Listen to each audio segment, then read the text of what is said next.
আসসালামু আলাইকুম dear students. আজকে আমরা এমন একটা টপিক নিয়ে আলোচনা করব যার প্রয়োজনীয়তা তোমার প্রাথমিক, মাধ্যমিক, উচ্চ মাধ্যমিক, অনার্স, মাস্টার্স এমনকি চাকরির ক্ষেত্রেও প্রয়োজন হবে, এবং সেটা হচ্ছে প্রিপজিশন, অব্যয়। কখনো কখনো সে বিভক্তির কাজও করে থাকে, এবং প্রিপজিশন হচ্ছে সেই সকল ওয়ার্ডগুলো যা নাউন বা প্রোনাউনের আগে বসে একটি নাউন বা প্রোনাউনের স্থান, কাল, সময়, পাত্র, অবস্থান, দিক ইত্যাদি বিভিন্ন ভাবে তাকে বিশেষায়িত করে। তো আজকে ক্লাসে আমরা এই প্রিপজিশন কাকে বলে, প্রিপজিশন কি, কত প্রকার, এই বিষয় নিয়ে একটি প্রিপজিশনের সংক্ষিপ্ত পরিচিতি পর্ব দেখাবো তোমাদেরকে, এবং এরপরে আসলে আমরা মূলত প্রিপজিশনের মূল আলোচনায় যাব। So let's check it out. চলো আমরা মূল আলোচনায় চলে যাই। প্রিপজিশন কাকে বলে? প্রিপজিশন হলো পদান্বয়ী অব্যয় যা নাউন বা প্রোনাউনের আগে বসে তাকে বিশেষায়িত করে এবং নাউন বা প্রোনাউনের অবস্থান, দিক, সময়কে প্রকাশ করে। পদান্বয়ী অব্যয় কি? সেই অব্যয়গুলোকে পদান্বয়ী অব্যয় বলা হয় যে দুটো পদকে বা দুটো পদের মধ্যে সংযোগ স্থাপন করে। এখন এই প্রিপজিশন কত প্রকার? প্রিপজিশন হচ্ছে 8 প্রকার। প্রথমে আছে দেখো সিম্পল প্রিপজিশন।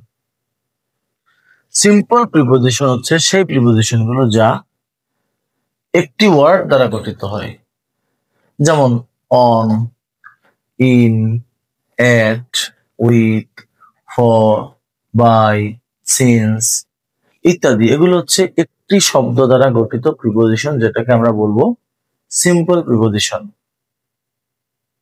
ডাবল প্রিপজিশন কাকে বলে? দুটি সিম্পল প্রিপজিশনকে যখন যুক্ত করে একটি প্রিপজিশন হয়ে যায় তখন আমরা সেটাকে বলবো ডাবল প্রিপজিশন।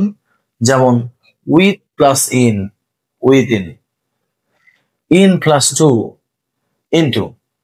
দুটো প্রিপজিশন হয়ে একটি প্রিপজিশন হয়ে গেছে।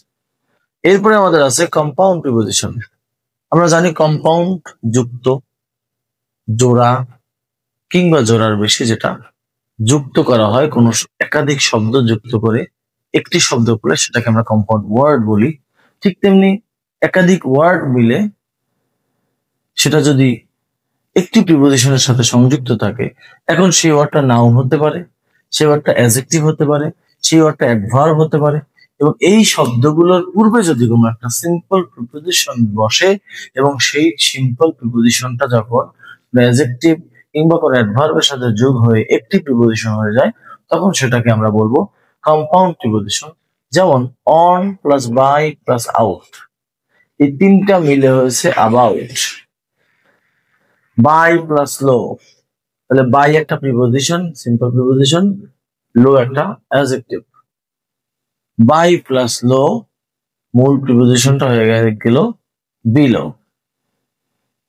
তো এরপরে আমাদের 4 নম্বরে আছে ফ্রেজাল প্রিপজিশন। ফ্রেজ কাকে বলে?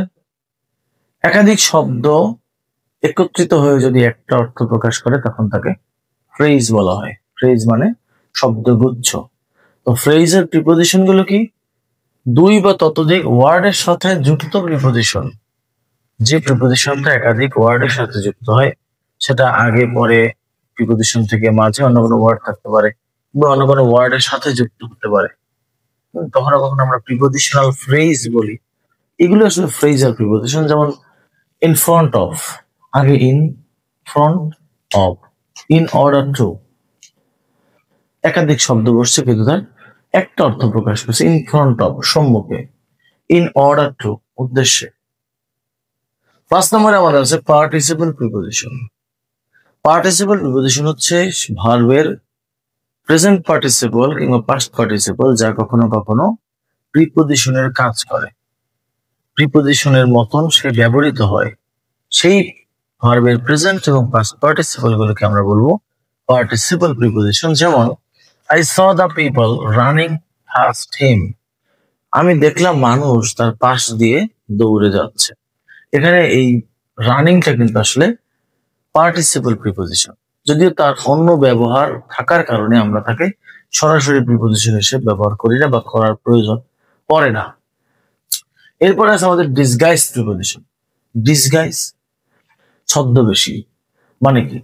আসলে ডিসগাইজ প্রিপোজিশন দ্বারা ওই শব্দগুলোকে, ওই অক্ষরগুলোকে বোঝানো হয়েছে আসলে যে বিভিন্ন প্রিপোজিশনের কাজ করে।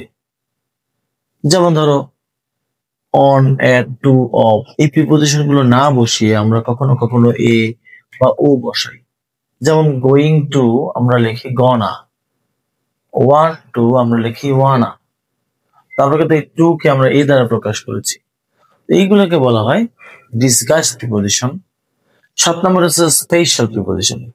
স্পেশাল প্রিপোজিশন হচ্ছে ওই সব শব্দ বা পার্টস অফ স্পিচ যেগুলো আসলে বেসিক্যালি প্রিপোজিশন না, অন্য পার্টস অফ স্পিচ হিসেবে আমরা আমাদের কাছে পরিচিত, কিন্তু সে প্রিপোজিশনের কাজ করে। যেমন বাট, অ্যাজ, লাইক। যেমন বাট একটা কনজাংশন, কিন্তু সে কখনো কখনো প্রিপোজিশনের কাজ করে। অ্যাজ একটি কনজাংশন, সে প্রিপোজিশনের কাজ করে। লাইক একটি ভার্ব, সে প্রিপোজিশনের কাজ করে। কোন কোন ক্ষেত্রে কাজ করে সেটা আমরা বিশদ আলোচনার সময় বলবো ইনশাআল্লাহ। এবং সর্বশেষ যেটা আছে 8 নম্বরে ভার্বাল প্রিপোজিশন। ভার্বের পূর্বে যে প্রিপোজিশন যোগ হয় এবং সেটা নতুন একটা ভার্বকে গঠন করে।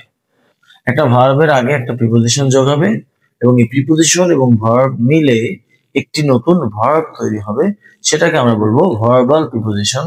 যেমন over plus look, overlook. With plus draw, withdraw. তো এই হলো আমাদের প্রিপোজিশনের 8টি প্রকার। আসলে তোমাদের পরীক্ষার ক্ষেত্রে বা অ্যান্সার করার ক্ষেত্রে সবসময় আসলে প্রকার জানার প্রয়োজন নেই, কিন্তু একটা বিষয় পড়ার ক্ষেত্রে, আলোচনা করার ক্ষেত্রে জেনে রাখলে ভালো হয়। বিশেষ করে বিভিন্ন জব এক্সামিনেশন বা অ্যাডমিশন টেস্টের ক্ষেত্রে বিভিন্ন ধরনের আনইউজুয়াল প্রশ্ন আসে। তো সেই আনইউজুয়াল প্রশ্ন আসার ক্ষেত্রে কিন্তু আসলে আমরা এই প্রকারগুলো জানলে, ক্লাসিফিকেশন গুলো যদি আমরা জানি, তাহলে আমাদের জন্য আনসার করাটা সহজ হবে। তো মূলত প্রিপোজিশন তোমাদের যখন পরীক্ষায় যেটা আসে, এসএসসি লেভেল, ইন্টার লেভেলের ক্ষেত্রে যেটা হয়, সেটা হচ্ছে 3টা ভাগে প্রিপোজিশনটা পরীক্ষা আসলে আসে। একটা হচ্ছে অর্থগত, প্রত্যেকটা প্রিপোজিশনের একটা সুনির্দিষ্ট অর্থ আছে, অর্থ প্রকাশ করে, সেই অর্থ অনুযায়ী আসে। 2 নম্বরে সেই প্রিপোজিশনের স্থানগত ব্যবহার, কোন স্থানে কোন প্রিপোজিশনটা বসতে পারে, সেই স্থানগত ব্যবহারের ক্ষেত্রে প্রিপোজিশন আসে।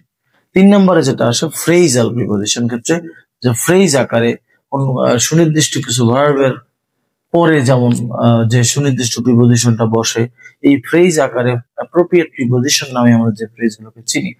এই 3 ভাবে তোমার পরীক্ষা প্রিপোজিশন আসবে। এবং ইনশাআল্লাহ আগামী ক্লাসে আমরা এই মূল আলোচনায় যাব একটা প্রিপোজিশনের 3টি ব্যবহার, সেটার অর্থগত ব্যবহার, স্থানগত ব্যবহার এবং ফ্রেজগত ব্যবহার। এই 3টা ব্যবহার আমি একসাথে আলোচনা করবো ইনশাআল্লাহ। আশা করি তোমরা মনোযোগ সহকারে যদি ক্লাসগুলো দেখো, প্রিপোজিশনের সমস্যা তোমাদের থাকবে না। তো আজকে আমরা শুধুমাত্র প্রিপোজিশনের উপস্থাপনা এবং এর ক্লাসিফিকেশন নিয়ে আলোচনা করলাম। আগামী ক্লাসে আমরা এর সম্পূর্ণ আলোচনায় যাব। তো ভালো থাকো সবাই, দেখার আমন্ত্রণ রইল আগামী ক্লাসগুলো। আসসালামু আলাইকুম।